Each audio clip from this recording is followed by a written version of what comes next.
नमस्कार दोस्तों, मैं अंकुर उपाध्याय स्वागत करता हूं आप सभी का आपके अपने YouTube channel share market analysis में। दोस्तों, कल बाजार ओपन होगा 2 दिन के वीकेंड के बाद। हालांकि नॉर्मली इसी तरीके से वीकेंड होता है, कोई लंबी छुट्टी नहीं है, बट कल के लिए ट्रिगर्स बहुत सारे हैं। सबसे इंपॉर्टेंट, सबसे बड़ा ट्रिगर जो है वो है इन्फ्लेशन का डाटा। लेकिन सवाल ये उठता है कि क्या अमेरिका के बाजार की तरह हमारा इन्फ्लेशन का डाटा भी अच्छा है, और अमेरिका के बाजार अपने इन्फ्लेशन के डाटा के बाद जैसे टूटे, क्या वैसे हम भी टूटेंगे? क्योंकि एसजीएक्स निफ्टी तो 70 पॉइंट्स डाउन शो हो रहा है। इसी के ऊपर आप सभी के साथ बात करने वाला हूं, तो बिना किसी तरीके वीडियो को आगे बढ़ाते हैं, स्टार्ट करते हैं। सबसे पहले 2 चीजें आपके साथ शेयर कर दूं। इन्फ्लेशन के डाटा को हटा के अगर आप देखें तो स्टॉक मार्केट में बहुत सारी अर्निंग्स आई हैं, बहुत सारे क्वार्टरली नंबर्स आए हैं जो कि रिएक्ट करेंगे अपने रिजल्ट्स पे कल के सेशन में।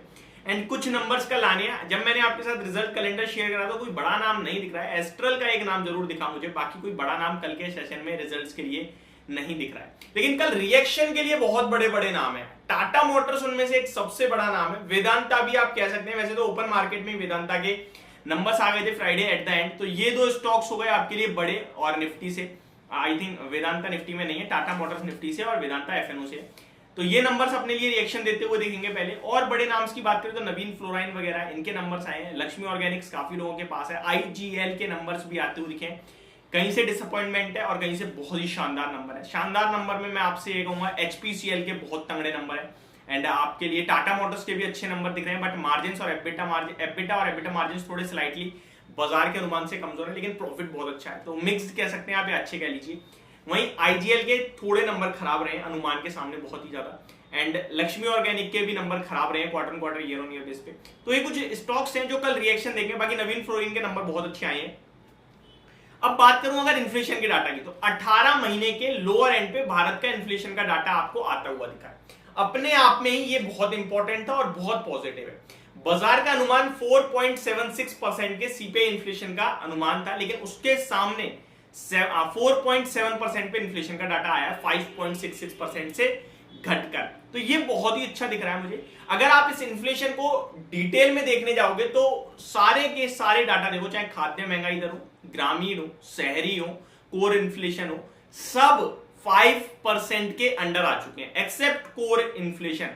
कोर इन्फ्लेशन अभी भी 5.2% पे है, 5.8% से घटकर हालांकि 5.2 पे आ गया है। एंड इसी को लेकर हमारे फाइनेंस मिनिस्टर या फिर आप ये बोल लीजिए सरकार जो है केवल और केवल कोर इन्फ्लेशन पे ही फोकस में है कि भैया ये चीज काबू में नहीं आ रही है, बाकी तो सब ठीक दिख रहा है, बस ये आ जाए ना।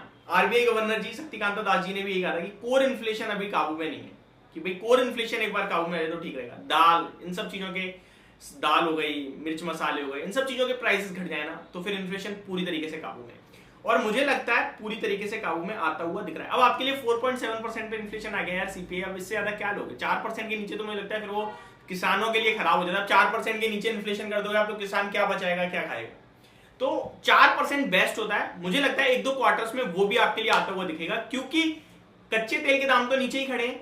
तो ये बहुत अच्छी चीजें दिख रही हैं बाजार के लिए, अगर आपका व्यू 3-6 महीने का है तो। इसीलिए मुझे लगता है मार्केट आगे पीछे होकर आपके लिए 19,000 जाता हुआ दिख रहा है। टेक्निकली तो आपको दिख ही रहा है कि कंटिन्यू हम खुलते कहीं में, लेकिन बंद हम सुपर हो रहे हैं। एफआईआई का डाटा भी आपके साथ शेयर कर देता हूं, उसके बाद फर्दर इन्फ्लेशन पे दोबारा से लौटेंगे। कैश मार्केट में एफआईआई 1,000 करोड़ से प्लस खरीद के 1014 करोड़ की खरीदारी है। डीआईआई 922 करोड़ की सेलिंग करके चले गए कैश मार्केट में। फ्यूचर्स में 240 करोड़ की सेलिंग है एफआईआई की, तो एक छोटा ही डाटा है। ऑप्शंस में भी 242 करोड़ की सेलिंग है, हमें नहीं पता पुट ऑप्शन बेचा है कॉल ऑप्शन, लेकिन जिस हिसाब से बाजार बंद हुआ है लगता है ऐसा रहा है पुट ऑप्शन बेचा है, तभी बाजार ऊपर की तरफ आके बंद हुआ है। ठीक है, ये हो गया डाटा। तो डाटा भी मिक्स है, कुछ ऐसा नहीं है नेगेटिव हो, बायर्स ही ज्यादा दिखे, बट जो फ्यूचर्स में एक छोटी बिग वाली, बाकी कैश में अगर एफआईआई देखो तो एफआईआई का खरीदारी ज्यादा है।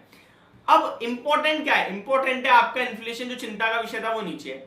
आप ऑलरेडी रेट पॉज कर चुके हो। अमेरिका का इन्फ्लेशन का डाटा अच्छा आया, उनकी तरफ से भी ऐसा लग रहा है कि वहां भी अब रेट पॉज हो जाएगा।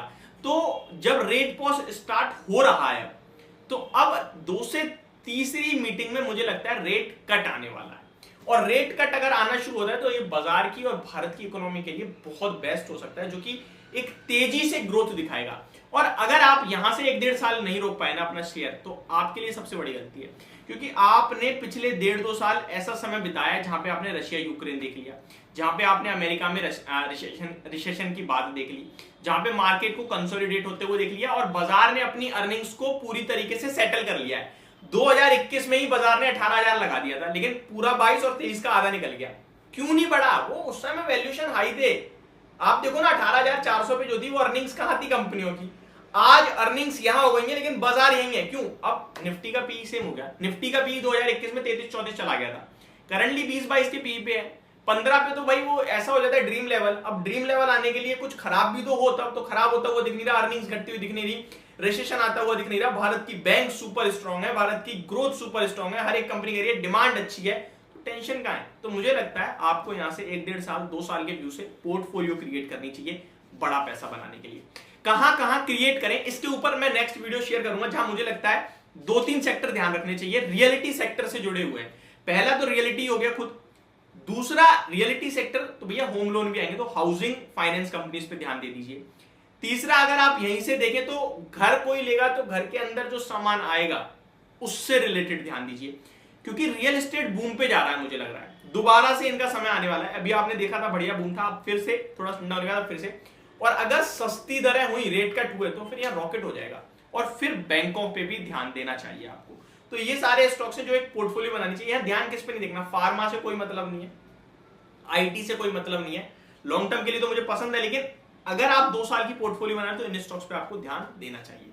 तो ये मेरी तरफ से आपके लिए वीडियो, होप आपको समझ और पसंद दोनों आई होगी। Thank you so much for watching this video, have a great day guys.